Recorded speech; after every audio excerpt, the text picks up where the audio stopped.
How's it going, everyone? Welcome to yet another episode of Unfiltered Immigration, a picture that changed the American civil rights movement. Why we are talking about this picture, right?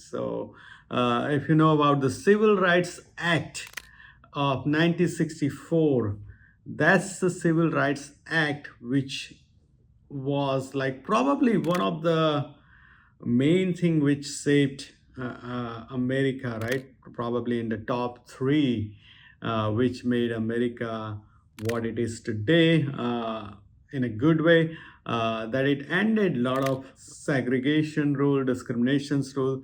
So that was the Civil Rights Act, which banned all the discrimination based on race, color, religion, sex, and all that kind of things. And on top of that, national origin, right? If you don't know me, my name is Anuj, and on this channel, I try to spread awareness on discrimination faced by high skilled workers based on their country of birth. And even though this kind of discrimination was banned in 1964 with the Civil Rights Act, as you see that the national origin discrimination is illegal in the United States, right? But it still exists because of the another law which was put on immigration in 1990, that country cap, right? And the country cap, a lot of the people don't realize that it affects people who are already here in the United States legally, especially the skilled workers who came here based on the merit, but now their employment opportunities and most of their lives, their growth is restricted based on their country of birth, which is it's crazy, right? That it's one way it is illegal, but then another way it still persists because of the lack of awareness, right? While I do a lot of this kind of advocacy, I start getting messages from the people that, hey, this kind of messages, right? That, hello, Anuj, Indian in backlog are probably high earners. Why are we not seeking or find a lobby to pay some fee to change the rules? Or someone like similarly, right? Why don't we lobby the US government? Why can't we out lobby other alleged efforts by immigration lawyer groups? Which is so you got the idea, right? That a lot of the people, whenever we are talking about changing or ending this kind of discrimination, they think about this conventional way of ending this kind of discrimination, which is like hiring a lobby group, right? And I understand where they are coming from, because if you know about like a lot of the lawmakings are influenced, it's by laws are made by policymakers, the member of the Congress, and this is like huge generalization, right? But in the majority, they want two things, and that falls under like keeping their job, right? That they want to keep their job. So either they majority want your vote, or they want your money for election, right? They need to raise this fund so they can run for this election, and the election in the house, it's like every 2 years, right? So they are like constantly thinking about election, right? Sometimes they want to support some kind of good policies, but then they also have to think about this the lobbying groups, right? That if they don't have the funds to run for the election, and if they don't stay in the power, then some of the things, the good things they want to do, they won't be able to do it, right? So sometimes they want to support some kind of things. Because of this kind of things, they have this limitation, right? So this is the conventional way a lot of the people recommend that go this way. But then thinking about this, one of the most important moment, right? The civil rights movement. Why didn't the people running that movement, mostly MLK, why didn't they hire the lobbying group, right? It's that's known fact, right, that it's not done by the lobbying group, like that Civil Rights Acts was not passed by the lobbying group. Why they didn't like, why they didn't pick the conventional way, which is very interesting, right? So I came about this kind of story from this very popular book from Malcolm Gladwell, which talks about one of this picture and the whole civil rights movements, right? And this book is very interesting. I highly recommend it. That book talks about uh, battle between like giants and underdogs, and a lot of the time we looked at traditionally, then we overlooked a lot of the strengths we underdog has, and in the book he talks about the underdogs are not really underdogs if you look at this disadvantages kind of like, or their advantages if you like analyze deeply, then they have a lot of the advantages, right? So you can check out that book, but the book has very interesting chapter. And then later I found out that the Malcolm Gladwell has already given a talk on this topic as well, on that picture, which I have linked in the video as well, if you want to check out that original talk, right? But here is the picture I'm talking about. So this picture, it's taken or published in 1963, and this picture is, if you look at it, the picture is like a one boy who is around 15 years old, who is attacked by German shepherds, and it looks like the police is kind of unleashing these dogs on this young boy, right? And this picture, when that went out to the media in 1963, right? The civil rights movements has been going on over a decade already, right? That the Montgomery bus boycott and that kind of thing started already in like 1953, 54, I guess. So this movement has been already going on for a while. But then when this picture is published, here is let me use that word, right? So the image from that confrontation generated public cry, which shifted much of the world's attention on the fight for racial equality, right? That when this photo was published, as soon as it was published, as Malcolm Gladwell put it, it set the world on fire, right? That entire, and it wasn't like about this racial segregation. It wasn't like a lot of the people weren't aware who were living in the United States, probably in the north or northern states. But when this photo was published, it became the major topic everywhere in the United States, because most of the newspaper published it, and immediately in the Congress, immediately in the White House, everywhere. That was the main topic. People started discussing that this is something wrong, right? That this is something wrong, because you see that the German shepherds are also biting that boy, right? And it kind of, the photo was published in a way where boy was like, okay, here I am, take me, right? That people were kind of tired, sick and tired of this kind of discrimination they were going through.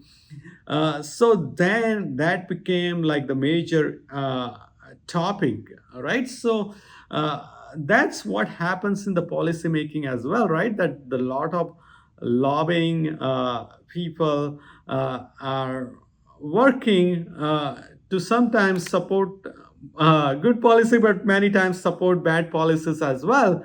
And because the policymakers needs that money for election, or sometimes, right, so they don't always support the right policy.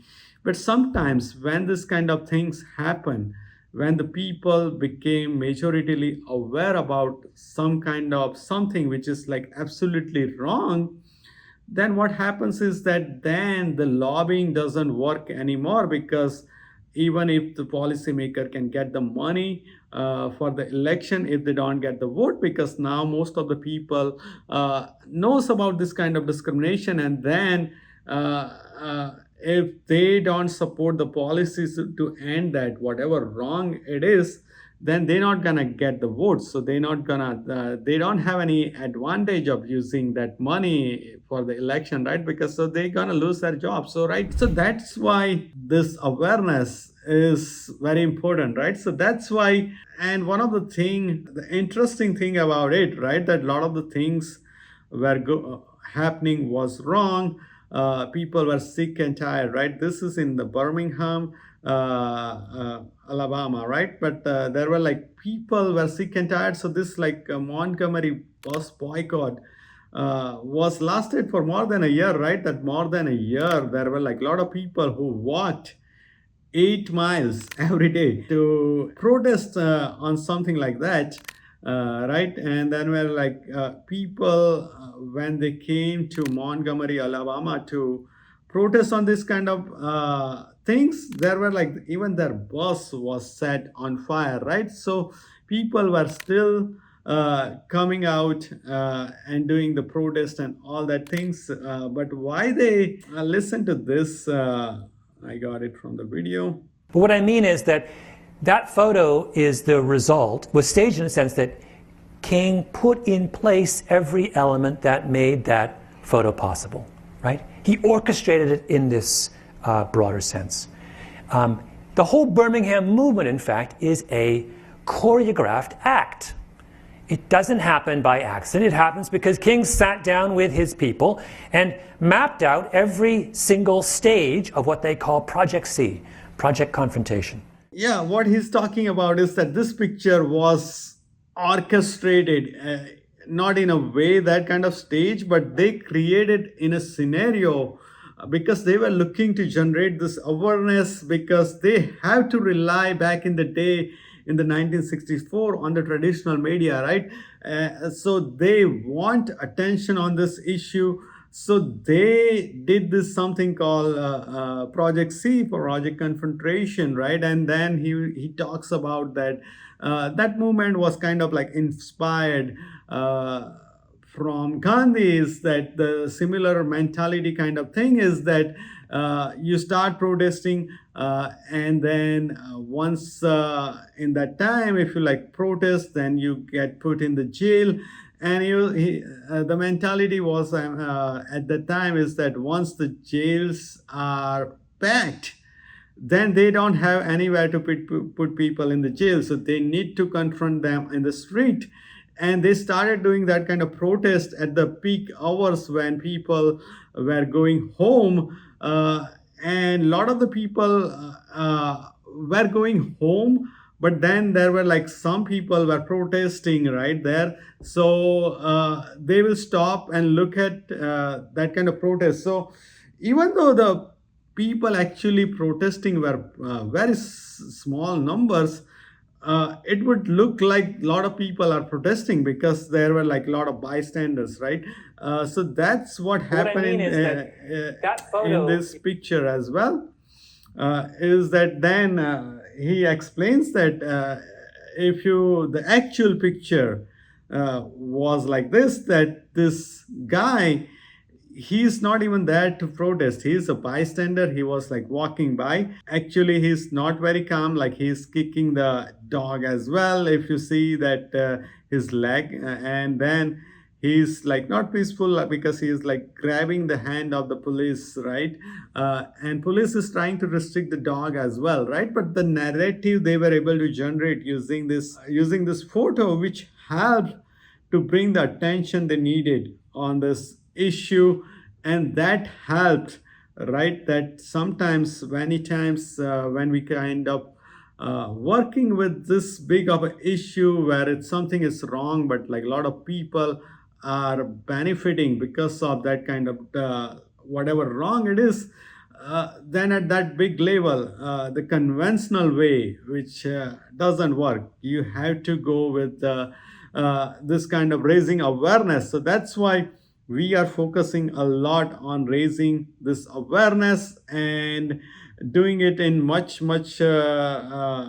organized way. And the reason why we want to do that, it's because, and it's like great that We live in the world now that we don't need to solely rely on the traditional media, right? What we are trying to do with starting an organization and doing this in much organized way is that we need more people to become active. We need more people to come out and tell their stories. We need to show this story in a much better way, or change this narrative, organize this narrative in a way which reaches people, right people, right? So that's what we are trying to do, that make more people active, and when more people will become active, we will find the more stories to tell as well.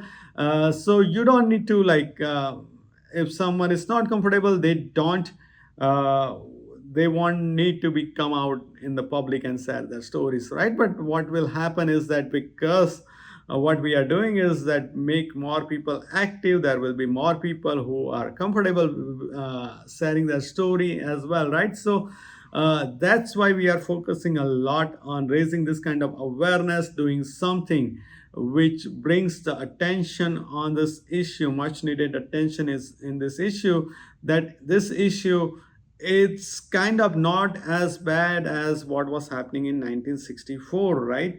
But we are living in 2000, we are living in 2024, and this should not be happening in 2024, even though something was banned in 1964. That people still are discriminated based on where they are born. People don't have the freedom, and that growth is restricted based on where they are born, which is wrong. So yeah, if you don't know about the plan to end it, I will link the link in the description. There is a Kickstarter fund going on to have us organized, help us get this organization going, and initial need of that organization, right? So that if you want to donate to that, the link is in the description as well. So check out the plan if you are motivated, donate. If you are not, just subscribe and help out in other ways possible, right? That we are trying to raise awareness on this issue.